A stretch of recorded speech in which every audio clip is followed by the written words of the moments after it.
because they stand out everywhere. They're all over the place. Right. And well, I mean, it is what it is. Fine, welcome to America. Did they work? She got a job? She gets them their papers. She does. Oh, they give them the papers to work. She helps them. She helps them. All right. Is there a way to help with that? Mama. Hello, Mama. Yes. Do they need work? He's talking about he's talking about everything. He knows about Mulberry Street. He knows about all this shit. Yeah. He knows I try to about work all with of them it. the best I can. You know, we were talking about maybe getting them some work. Yeah, that's what I'm going to do. And then the question is, do they have papers or not? Some of them have papers, some don't. Some of them don't have papers. Okay. She can. And what we could do for the one that we don't have paperwork, we could like. All right, so let's tell you what's going on here real fast. This is in Cincinnati, Ohio right now, and that little Africa they're talking about mostly is refugees, asylum seekers, and illegal immigrants that have come from the tiny Western African country of Mauritania. Look it up. It's a thing. And that's Mama. That's Mama. That's Pat Golder. And she's explaining how these people who enter our country illegally, many of them, of course, across our porous southern border, we'll get into the details of that coming up in a moment, under the watchful eye of President Otto Penn Biden. How do they work? How do they work if they don't have papers? Well, you can see right there. You pay them like cash. That's a crime, by the way. But she's got a way around that crime, sorta. I mean, it's still a crime, but watch how she gets through it. Cash. Okay. And then, like, make an accusation and say they volunteer. Say that again. Oh, say that they're volunteering. And say they volunteer, Right. but you pay them. I hope there's other people doing it that way, Yes, too. yes, some people do it. Oh, yeah. We have no doubt that other people are doing it. This is a great idea, everybody.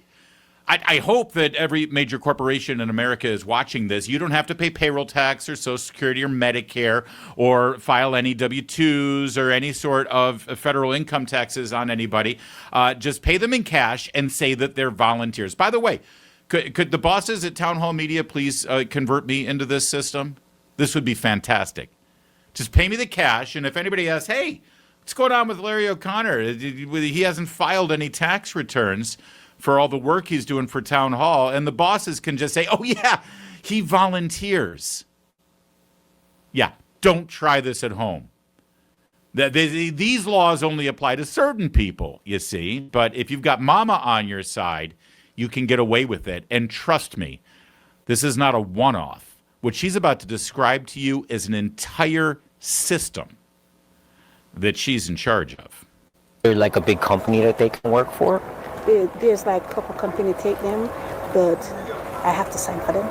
You have to sign for them. Which companies are taking them? Maybe I know people there. Yeah, I have to. I can't do that because they kind of stupid that part. That's because of the ice. Right. They don't want to leak. Right. Yeah, because ice will go there and take them away. Ice don't play. Right. They don't have. All right, so what you just witnessed is somebody who is fully aware that the law is being violated. Otherwise, why would she be concerned about ICE? That would be the agency that enforces our immigration and customs laws. That's what ICE stands for, Immigration and Customs Enforcement. She is showing that she is conscious of the fact that if she gave too much information, well, then you could call ICE. That's her awareness that she's breaking the law. It certainly appears as though she's aware of that. Let's talk about the paperwork and the fact that if you're in the country, what do they like to call them? Undocumented migrants? Yeah, that's the euphemism. It means they can't legally work here. So enter Mama with the solution. You know, one of the most common things I hear in my practice is people. Because they don't have the paperwork. But I thought they were legals. People were telling me they're legal. No. No. What? When you go to Columbus, it's a court. Mm-hmm. You go to Columbus, they ask you questions. And they ask you, what do you want to stay in United States of America? How you come here? And you tell them how you come here. You ask them why, if you go back to your country, what will happen to you? Right. If you don't have sense and tell them, say, okay, they will kill me. Right. Then they send you ass back. If you come with some silly thing, they send you back. Right. But if you have something and say, okay, I can't go back because I'm gay and my country don't accept gay, so they're going to kill me. Right. How they then get to stay. This is All right, so we'll get further into this, but just so you know, what she just detailed is in fact true. That is this giant loophole that you can you can drive a semi-truck through this loophole. That if you're ever confronted and you're in the country illegally, all you've got to do is say, oh, if I go back to my country, they'll kill me because I'm gay or something or else.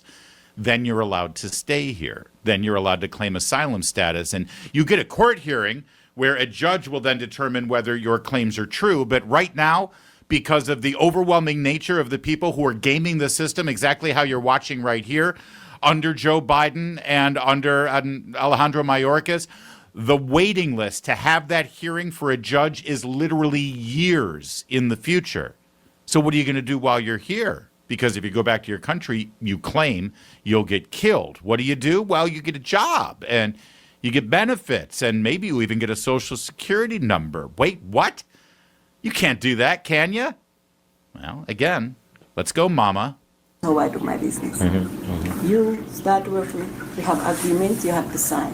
And if you broke this agreement, that's What kind of an agreement you making? So this is how my brother teach me to do it. Because he used the African them. Okay. We sign an agreement. Anything happen here, stay here. All right, that's a rudimentary way of describing a non-disclosure agreement. That means you don't say anything about what goes on here. What happens in Vegas stays in Vegas. What happens in Mama's house stays in Mama's house. And I just want to pause for a second and let everybody know who's watching this exclusive report, which, again, I want to point out, we have the video that you're watching right now. This is also available with a full detailed write-up over at townhall.com. Over at Town Hall, we have the videos, all of the clips, and by the way, the full video is available there as well as right here on this channel. As you're watching this, I want you to recognize that this is one person. This is Mama, who's working with Mauritanian illegal immigrants. That's a really narrow wedge of the illegal immigration population in America. And she's just one woman. And as you hear her detail how systematic this program is, the entire machinery that she has set up to be able to assist and game our system in many respects in what appears to be clearly a fraudulent way and an illegal way. Just imagine for a moment, this is one person in Cincinnati dealing with one segment of the illegal immigrant population from one tiny West African country. Now, expand your vision on this and just imagine how many more mamas there are with other illegal immigrant communities in other cities across our country, and your mind will start to explode when you realize what a racket this is. And it's all part of the plan, by the way, for the powers that be who don't want us to have borders and who want this kind of fraud to go unnoticed. Let's keep going now. So the first rule, by the way, of Fight Club here for the Mauritanians is whatever happens here stays here. You don't say anything. And just wait till you find out what happens if you violate the agreement. If you call ICE, if you call police on the property, once police come on the property where you work and it's your fault, you gotta go. If somebody does that, what do you do to them? Call ICE. Oh, you'll call ICE on them. Or if you call ICE, Yeah. I'm ship your ass back to Africa. Right. Make your choice. So wait, so then Okay, so, and again, we'll get into more details here about how she makes her money, by the way, because it's big business what she's doing here. But think about that for a minute. Think about the intimidation that you've got over somebody who is in the country illegally and your mama, and this person relies on you, and you have them sign an agreement where, number one, you're not allowed to say anything that goes on here. Number two, if you call the police or if you call ICE, I will, how did she put it? Ship your ass back to Africa. Well, that sort of opens the door for some severe exploitation, right?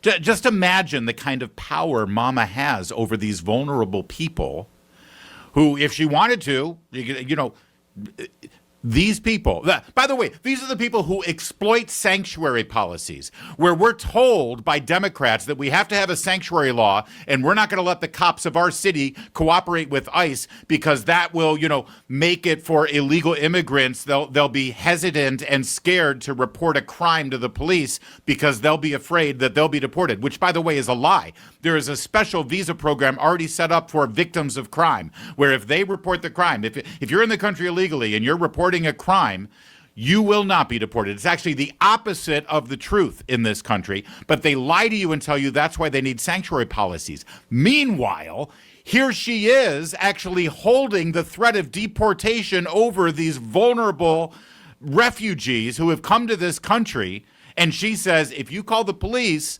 I'll ship your ass back to Africa, which means she can exploit them and do whatever she wants, knowing that the cops will never be called. You see what's going on here? Okay, then she brings in a dude who is, basically one of her clients. And he testifies to what she's been able to do for him. Then you went from Turkey to Guatemala. All right, we'll stop the question right here, sir, because that's who I am. Are you recording this? Say that again. Are you recording this session? No, ma'am. Okay. Yeah. Can I see your phone? Yeah, which phone you want to see? Any one of them? Yeah. Because this is what we're doing here. We want it to be in privacy. Yeah. This is golden, by the way. Again, why does she not want to be recorded? Well, you know why. Sadly, she just looked at the phone and she didn't look elsewhere. But she's about to reveal to you, as she just put it, this is what we do here that we want in privacy. My hunch is that what she's about to reveal is less than legal. Okay, let me see in your hat. You have another phone? Because we want to do this in privacy because we have to keep them safe. Because he giving out his life story, how he come to this country, that can turn back later on and bite him in his back. If, let's say, we're able to get guys with paperwork or so on and so forth, or people are trying to get their paperwork together to get the job. Sorry? I fill them out. Yeah, but tell me, so can you do that? Yeah, I forgot the paperwork. I called immigration and I said, okay, I have like Al. Use Al as a reference. Okay, I have this person and he have his A6 numbers. Yeah. What should I pull for him? It is a 442, if I have to pull the 169.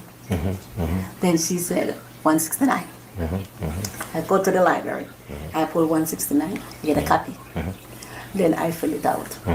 When you get the work permit, you take out the top number and you fill out the form, Social Security form.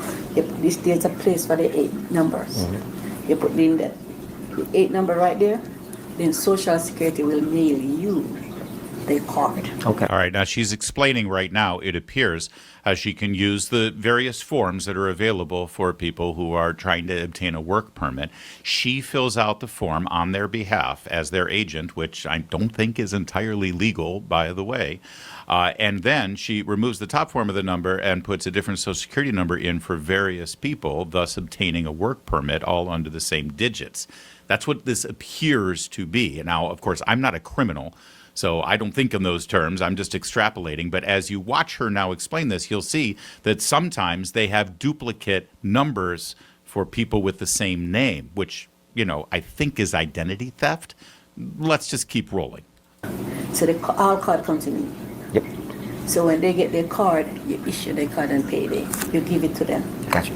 Then they want driver's license. You take the same Social Security card number. Yeah. And you pull out, you can do it on your phone, because I have smartphone. Yep. You can pull out it on your phone. Then when they get the Social Security, then you go ahead and get the ID. You can get the driver's license. So you can take guys, you can help them get their paperwork together for the work permit. Then you can get the work permit, get them the Social Security card, and then from the Social Security card you can get them a state ID and then a driver's license. And they're ready to go. How many have you done? Is this like you've done like 1 or 2 or? A lot. Okay. Really. Do you never get turned down for the Social Security card? What if there's a problem? Only way you can have a problem, unless they lie to you. Them. He's the person, if he lied. So if the application is false, they think the application is false information on it, they'll turn you down. They send it back to me. They'll send it back to you. with a stamp. You know what to do to make the information all good? Yes. And then what to do? If you know, say this guy do not name that person, but he using that person name. If you send this to Cleveland, you will have to send the other one Cincinnati.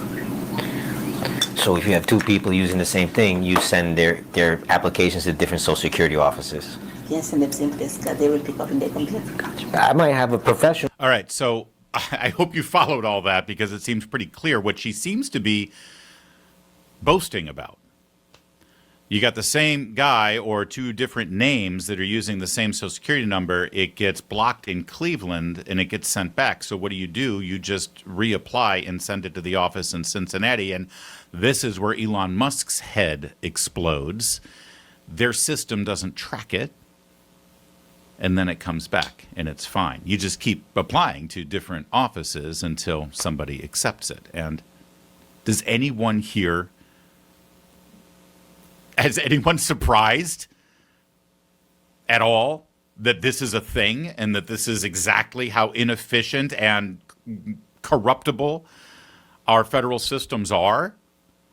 And the only thing that surprises me about this is how she's bragging about this. Because she doesn't know she's being recorded. Because after all, she checked the person's phone and hat. It's been life-changing. I have a lot less anxiety. HR person, like you've been helping guys get work permits for 15 years. 15 years now, I'm trying to help them. How many do you think you did? A good amount. I don't think I'm counting them. Like I 10, tried to 20 do- or? Probably more than that. Just like me, I go over UC Hospital with my African them. Yeah. They need jobs. They was like, you pulled the application already? I'm like, yeah, I pulled the application. Here's it. This is the document. This is the paper. Okay. I need them to be placed. No, I just get them jobs. Okay. They find their way to work. You do all the paperwork. You help with the paperwork. We do all the paperwork. Hospital pay $24 an hour. I pay $20. Every $4 for every hour is mine. You see, and that's how she makes her money. Did you catch that? So she gets her ongoing residual payments from these people that she's exploiting. Hospital pays $24, the person gets $20, $4 goes back to mama. Every hour that they work, every day that they work, every week that they work. And by the way, if you call the police and say, hey, she's taken, 20, 30% of my pay, well, then she'll ship your ass back to Africa, remember? Got you. That's like my dream. Got you. That's how I get my pay. Okay, we've got more on this. Is your mind blown yet? By the way, I just want to reiterate, no one should be surprised. It's one of those things I remember when I worked with Andrew Breitbart back in 2009. And in September of 2009, he launched the Big Government website, and the debut story was James O'Keefe's undercover expose of Acorn. You remember that story? And the one thing that was the overriding sort of impression of what we learned about what was going on in these Acorn offices, helping prostitutes and pimps and people who shouldn't be here get paid under the table and avoid federal taxes and all that, is that nobody was shocked. Nobody was surprised. We know that this stuff goes on. But nobody's looking. Nobody's following up. No one's trying to uncover the fraud. Certainly nobody in the government is trying to find this. And let me just say, as we're now halfway through all the clips that we're going to show you on this story, where's 60 Minutes? Where's 2020? Where's the networks? Where's the New York Times? This used to be the bread and butter of investigative journalism in America. Mike Wallace made his name about catching people committing crimes on hidden camera and then walking into the office afterwards with his microphones and grilling them and making them sweat because they know they've been caught. But that doesn't happen anymore. They don't care, or they're happy. They know that the fraud goes on and they're happy about it because it helps their political interests. Who knows?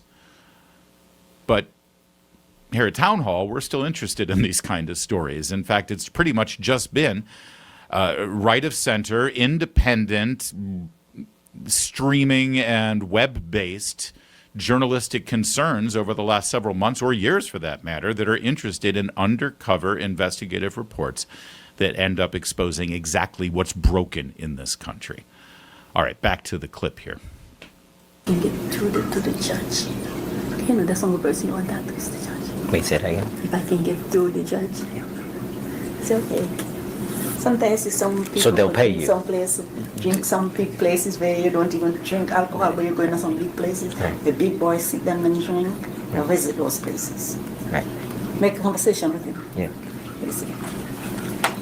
Yeah, this boy there, and that day, you work that day? You say, yeah. You say, okay. $50,000. I send everybody. See all these names? Yeah. I have them in my book. Okay? I go to the bar like everybody should. Spot the judge.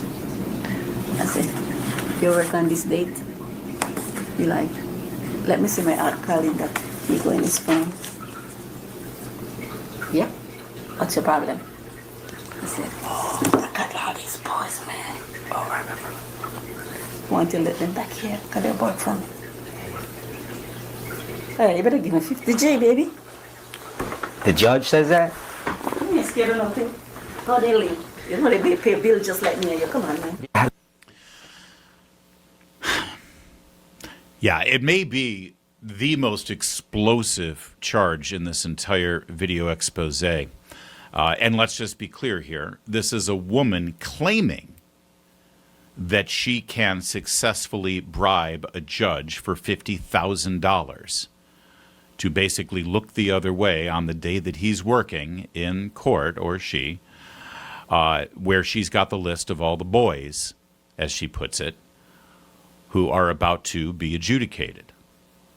This woman is claiming that judges will say, oh yeah, I'll help you out for $50,000. She's bragging about it. And she seems pretty happy about the results, too. And just wait till where you'll learn where the $50,000 comes from. You would think that, well, since she's making all this money off of all of these people that she's helping to get work, and she's taking, all of this commission from their pay, that she's got plenty to be able to bribe these judges, allegedly.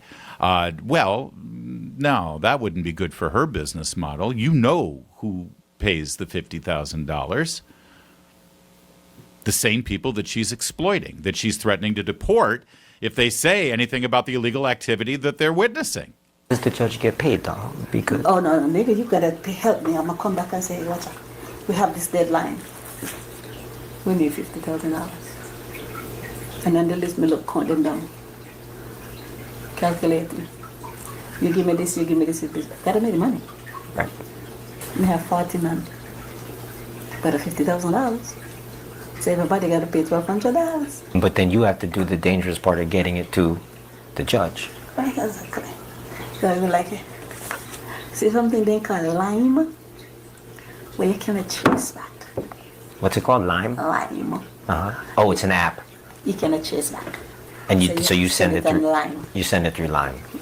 Pay on Lime. Yeah. Okay, pay. Pay on Lime. Should I set up an account? Greendat.com. What is it called? Greendat.com. You go CVS and buy a card. It's like $1.25 for the card. You want to have money where you're going to spend to pay people. And Lime. And it's not trackable. You can't track. And that's the same shit used for the judges. Nobody don't watch that. But you trust that to even use it for the judges? Yes. Okay. You see, this card, you can spend up like $10 million a day, transport any amount of money, and those cards is fraud. It's what? Fraud card. That's why they sell them. The card, they use it for like me, go money laundering at Jamaica. And you, they're Jamaican. They said to me, they give you $100,000. I need it that drop online. They drop it online. Gotcha. And I put in a code number. Only you have the code, me. So you know how much me have. Gotcha. If you go and push money, you have to have somebody who can wash the money. Mm-hmm. And that's what people get greedy and grab up fucking wishes. Do you have somebody in Jamaica that can wash the money for you? If we get it, if it come to my hand, oh hell yes. Somebody buy property because that's all you need. buy building property, rent those shit out. If you get in a business here in America, no money, no value, nothing up here. It's dollar is a dollar. You take $1,000 and send it to Jamaica. That's 167,000 Jamaican fucking dollars. So you're able to wash the money through line to Jamaica. Watch how shelters get 50. Fraud cards, everybody. I don't know, they might have to rebrand it. It's a little too on the nose. Yeah. Through Lime, she says. And it's funny, you can wash the money. There's got to be another term for that, wash the money. Money laundering, that's it. It's just another euphemism for laundering. It's washing money. The amount of detail that not only is she able to provide this source on this video obtained by Town Hall Media, but also, again, this smiling, sort of boastful attitude about how proud she is of her ability to game our system, including, by the way, it appears, international banking laws.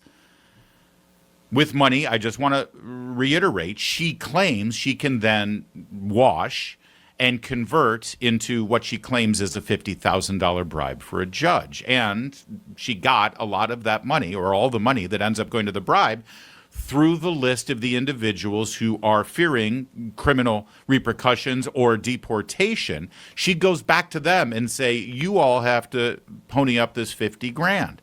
And as is detailed in the article here at Town Hall, which we just broke exclusively in the last hour, she basically sees how many people are going to see the judge that day that she's responsible for, and she divides 50,000 by that number of people. I think she says in the full audio, we're showing you just excerpts of it here, that I think it works out to about $1,200 per victim that she is exploiting here. There's some more here because...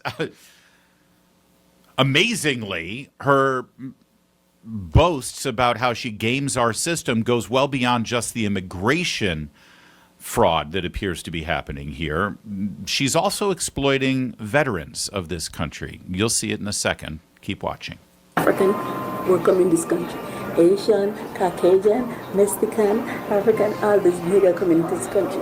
Because you know why? Everybody coming here getting working permits. Yeah. Everybody coming here. I'm giving them work permits. Work permits is open to everybody. If you get caught for fraud, there's a red flags on your name. But you don't get nervous about that because you trust it? No, I do legit. Anything I'm doing is legit. Okay. I don't do nothing where I'm going to look behind my back if I'm going to get jail right now. I do legit things. By the way, I just want to pause here for a second and say, despite the fact that she's bragging about money laundering, washing money, despite the fact that she's talking about what she alleges is a bribe to a judge to get away with breaking the law and other aspects of this, she's just saying, what I'm doing is legit. I'm doing it legit. I do legit things. I gotta be real with you. My biggest fear, my biggest worry, the thing that is most outrageous about this video you're watching right now is that might be true. In fact, as this story starts to grow and explode, as I expect it should in the next several hours, you might even see Democrat elected officials or liberal commentators on cable news last night talking about this, saying, oh, there's nothing illegal there. Honestly. And frankly, that's the biggest outrage of it all.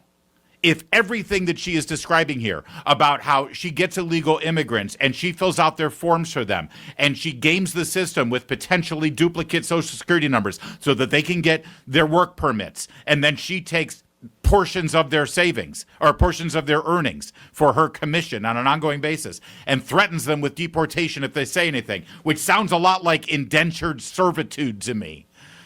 And then she gets them IDs, which, by the way, in most states, you got a work permit, you got a Social Security number, you got an ID, you're probably going to register to vote. And let's not forget, Democrats right now oppose any legislation which would make you prove that you're a U.S. citizen when you register to vote. Just put the pieces together, my friends. Everything that she's explaining and laying out here could very well be legal. I mean, the bribes aren't.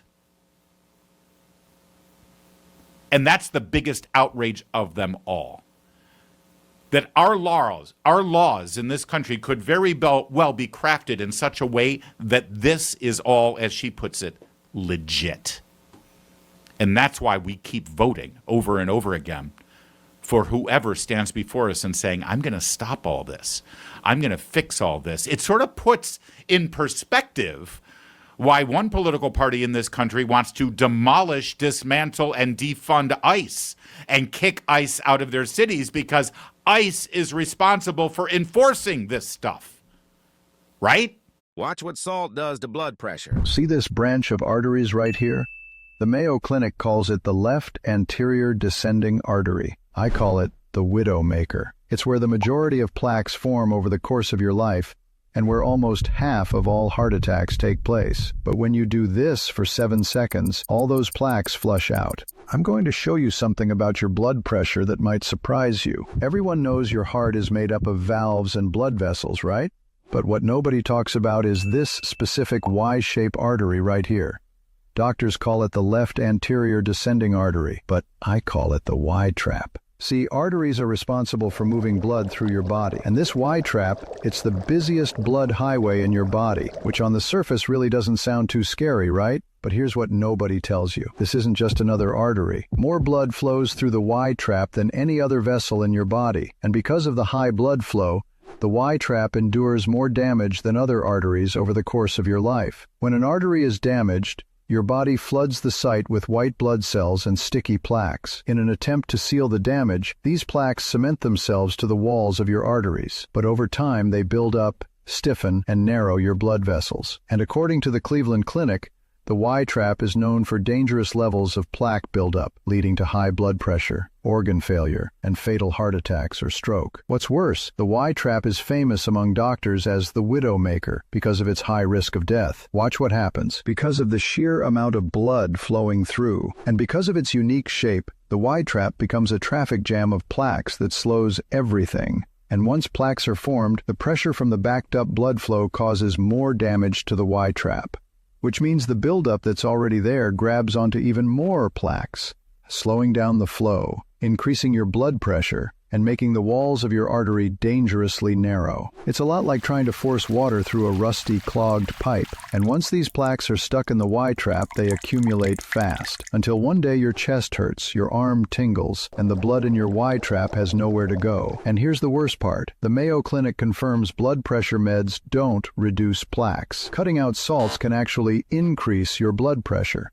And even with medication and diet changes, 70% of arterial plaques will stay put. Nothing actually clears out the trapped plaques, and the longer you wait, the worse it gets, especially as you get older. That's because the buildup starts well before you're even 40, which means by the time you're 50, 60, 70, you could have significant damage to the lining of your arteries and not know it until it's too late. And that Y-trap that might not have given you trouble when you were younger, it's still trapping more and more plaques. And even if you intensively change your diet.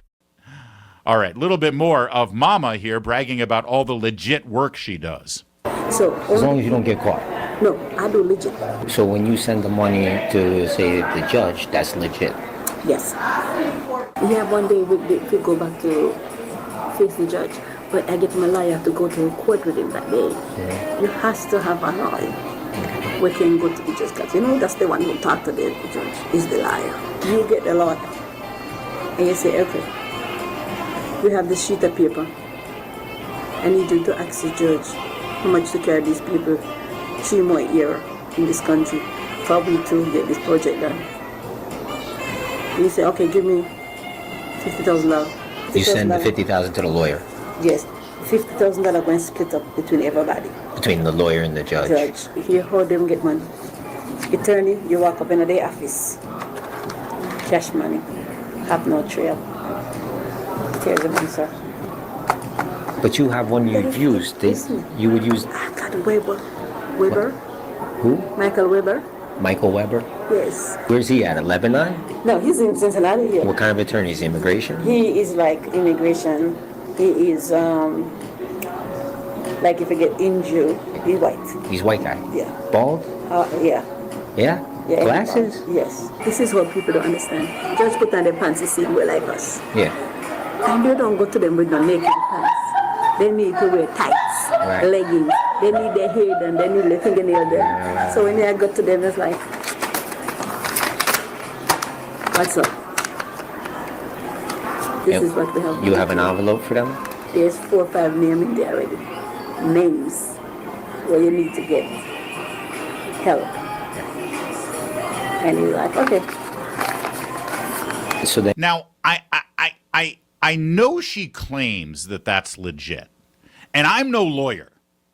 Okay, I far from it. But to me, putting 50 grand in an envelope with a list of names of people who are about to be adjudicated by a judge, and then the judge takes the money and looks the other way, that don't seem legit over here. Again, God knows I'm not an immigration lawyer, but I don't know if that's legit.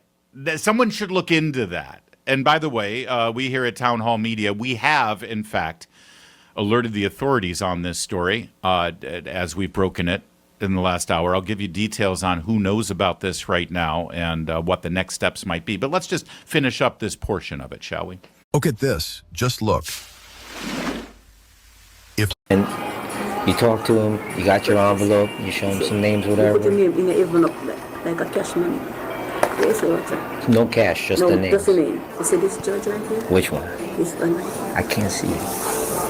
You see if you want to talk to them, any one of these judges, see if you want to talk to none of them, you only want to talk to one judge, Which one do I want to talk to? one person. Any one of them, just get one judge. All of them talk. That's what you have to understand. Every one of them talk to them each other. Right. If you have, you know, go talk to him. Talk to But him. have you ever talked to him? Yeah, I talked to him. Call his number. Give me the number. I call they ask me. Okay. She's in charge of the entire. She's the Her lead name judge is- in the. Yeah. You go back in her phone now, you know, say she's you do like this. What's the phone number? I need the court paper where they have that. See the IDIP, that number is very important to me to look them up. If I found out who is the judge, then I can call the phone number and tell them this person going to this judge, S and Y, the date when they go in and everything. You think you could get judge to Anybody, put, when me don't talk to him and say anything after that, I don't care. You're free to send it back to them country. But this is what we're going to put on the table for you. So you're with me or you're without me? You're not afraid to go after the one on the top? That's the, listen, if you go, where you want to start from the bottom? If you would do that with the chief immigration judge in the country, man, you're fucking gangster. Can't talk to anybody. How's Vernon? Wasn't Vernon? Friday was his 30 days. What was it? Friday was his 30 days in this country. How many days? 30 days they give him to leave the country. Your brother? They're kicking him out? So now he's like a fugitive. He's a fugitive, he's not like. I said to him, say, before you go, marry that lady. I get the lady myself. I said, marry that lady. He said, why me should I marry that old 72-year-old woman? I said, bitch, that lady said she marry you. You need a ticket? You fucking go. What's the old lady get out of it? She ain't getting nothing. She don't Money get take care of him. She don't have the child. She don't care. She don't have the kids. No, she's just old lady. She don't even want the money or She just nothing? know. She just wants you make sure if she's sick, you got her back. Gotcha. She looking companion. Yeah. Take care of her. Right. That's all you have to do is take care of her. Yeah, there's a word for that kind of behavior too. But again, I'm no lawyer. The article, as I mentioned, with the details of this video, and the full video is available right here on this channel, you can find over at townhall.com. We just broke it exclusively. I mentioned the veterans. I do want to go to that part of the video too, because I think that this is very disconcerting to say the least, and based on my understanding of the law, kind of illegal. You're not allowed to take a payment on behalf of a veteran for helping them fill out a VA claim, and you're certainly not allowed to take as much as she claims she takes here for vets. Watch.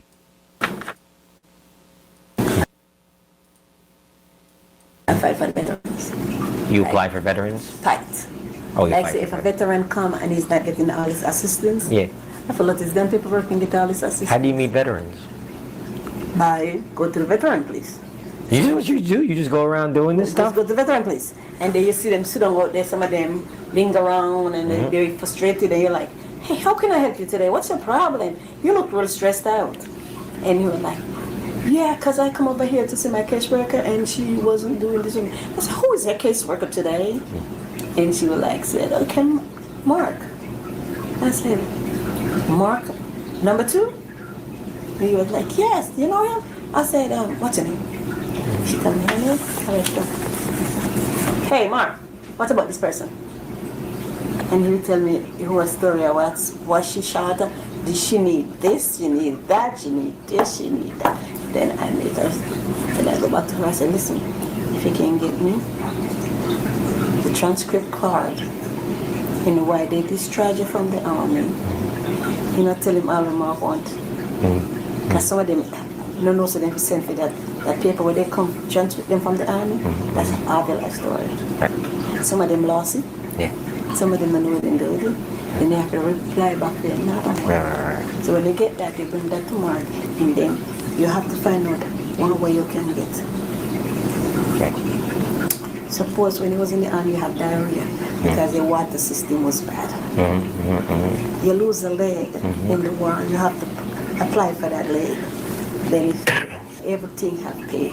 How do you make money? All right. So what you're watching and what many people might call this is, oh, that's great. She's wonderful. She's acting on behalf of these veterans, and she's their advocate, and so she's helping them get the benefits they're due. And you could make that case. The only problem is what she's about to reveal here. The question that was asked was, how do you make money doing that? What she's about to reveal, based on my understanding of veterans benefits, is not okay, not kosher. Some would also call it illegal. Take a listen. As out of the kindness of her heart, she's trying to help these veterans obtain the benefits that they're due. So she advocates for them. What does she get out of it? Ain't doing that. If anything they get, me get out there. A third of everything you make up in. What happened? A third of everything you make is mine. So you tell the vet, hey, whatever I get you, give me a little something back. No, third. A third. If you get $10,000, a third is mine. If I can get to A third. That's a good deal. 33.33% of every dollar she pockets. That's in addition, of course, to the ongoing money that she claims she makes from all of the illegal immigrants that she's helped obtain work permits and Social Security cards and jobs. Some of those jobs, by the way, as you heard at the beginning of the video, are actually just under-the-table cash jobs, and then the employer claims that they're just a volunteer. An extraordinary, extraordinary video. Please, check it out for yourself. Read the write-up that we've got at townhall.com. Share it far and wide because, well, it sort of demonstrates exactly what's going on here, apparently. And again, I want to reiterate, this is one woman in one city, Cincinnati, Ohio, catering to one class of illegal immigrants from one tiny little West African country. Now extrapolate. Now, just guess how far and how wide and how insidious this is in our country, and you realize what we're really up against. By the way, as I mentioned earlier, yes, we here at Town Hall, we have, in fact, informed authorities about this. We have turned this evidence over, and Senator Bernie Moreno of Ohio has now been notified, and his office has this information as well. Stay tuned for many follow-ups and what we expect to be quite a busy day at Town Hall as everyone reacts to this blockbuster.